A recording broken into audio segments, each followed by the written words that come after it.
మెదక్ జిల్లా వెల్దుర్తి మండలం హస్తల్పూర్ వద్ద గ్రామస్తులు ఆందోళన కార్యక్రమం చేపట్టారు. గత 10 రోజులుగా తమ గ్రామానికి మిషన్ భగీరథ తాగునీరు సరఫరా కావటం లేదు అని తెలంగాణ రాష్ట్ర ఆవిర్భావ దినోత్సవాన్ని పురస్కరించుకుని జెండా ఆవిష్కరణ కార్యక్రమాన్ని గ్రామస్తులు అడ్డుకున్నారు. పంచాయతీ కార్యాలయం వద్ద ఖాళీ బిందెలు పట్టి నిరసన తెలిపారు. పంచాయతీ కార్యాలయానికి నిధులు మంజూరు కాకపోవడంతో స్థానికంగా బోరు సైతం రిపేరు చేయలేక అధికారులు చేతులెత్తేశారని గ్రామస్తులు ఆవేదన చెందుతున్నారు. తమ గ్రామాన్ని అధికారులు ప్రజా ప్రతినిధులు పట్టించుకోవటం లేదని ఆగ్రహం వ్యక్తం చేశారు. తమ గ్రామానికి తాగునీరు అందించే వరకు జాతీయ జెండా ఆవిష్కరించవద్దు అంటూ ధర్నా చేశారు.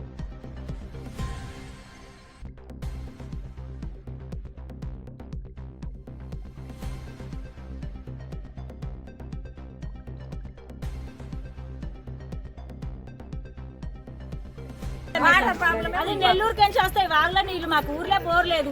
అది పెద్ద మోటార్ ఊరికే ఖరాబ్ అవుతుంది. దానికి 20-25 వేలు అయితేనే మంచిగా అవుతాట. నేను ఎంతగానం పెట్టాలి, నా దగ్గర లేవు, ఏ పని వస్తలేవు, నేను ఏడుకెళ్ళి తెచ్చి పెట్టాలని సెక్రటరీ సార్ అంటుండు. మోటార్ మొత్తం 50-50 వేలు అయితే కొత్త మోటార్ వస్తుందట. చాలా రోజులు అవుతుంది. ఇప్పుడు 10 రోజుల కూడా నీళ్ళు లేవు సార్. సింగల్ ఫేజ్ మోటార్ మొత్తం ఆఫీస్ రూమ్ లేచిరు. హస్తల్పూర్ రికార్డులో లేదు. మిషన్ భగీరథ కూడా బంద్ అంటుండ్రు. మా ఊరికి ఏ నీళ్ళు వస్తలేవు అన్న. మరి ఏం చేయాలో మేము ఏం తాగాలి? షెల్టర్ పోదామన్నా చెరువు దూరము, అసలు నీళ్ళే లేవు, మొత్తమే లేవు. సార్ ఏ పని వస్తలేవమ్మా నేను చెప్తే పట్టించుకుంటలేరు. మీ ఎక్కడ లేని ప్రాబ్లం మీకు హస్తల్పూర్లోనే ఉందా అంటురట సార్. పెద్ద సారు ఇంకెళ్ళి ఎన్నిసార్లు పంపించినా అదే మాట చెప్తురట. స్టార్ట్ అయ్యి 3 years అవుతుంది. ఇంతవరకు హస్తల్పూర్ ఒక చుక్క నీరు నోచుకోకుండా ఉంది.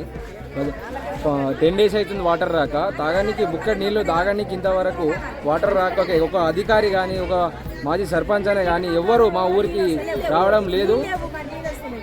అసలు టోటల్ నీళ్ళు అనేవి బంద్ అయిపోయినాయి. మా తాగడానికి వాటర్ లేదు ప్రజెంట్. ఒక అధికారి అంటే ఆయన ఇలా పట్టించుకోవట్లేదు. మండల లెవెల్ పోయినాం, జిల్లా లెవెల్, కలెక్టర్ లెవెల్ ఇట్లా పోయినాం. మా ఊరు అనేది ప్రపంచ పటంలోనే లేకుంటున్నది. మరి ఆ టైం గవర్నమెంట్ అనేది మరి ఏం పని చేస్తుందో ఇప్పుడు ఉన్న పంచాయతీ సెక్రటరీ మేము నిలదీస్తానికి గ్రామ పంచాయతీ కాడికి వచ్చేసినాం. 2 మాటల మాజీ సర్పంచ్ చేపించిండు, 2 మాటల నరసింహరెడ్డి పటేల్ చేపించిండు. వాళ్ళకి బిల్లు రావాలి కదా. ఒకసారి బిల్లు వస్తుందన్న మళ్ళీసారి చేపిస్తారు. అట్లుంటది. ఒకసారి రాకపోయి 2 మాటలు రాకపోయి మళ్ళీసారి పట్టించుకుంటారు. ఊరిని వాళ్ళు ఏడుకెళ్ళి చేస్తారు.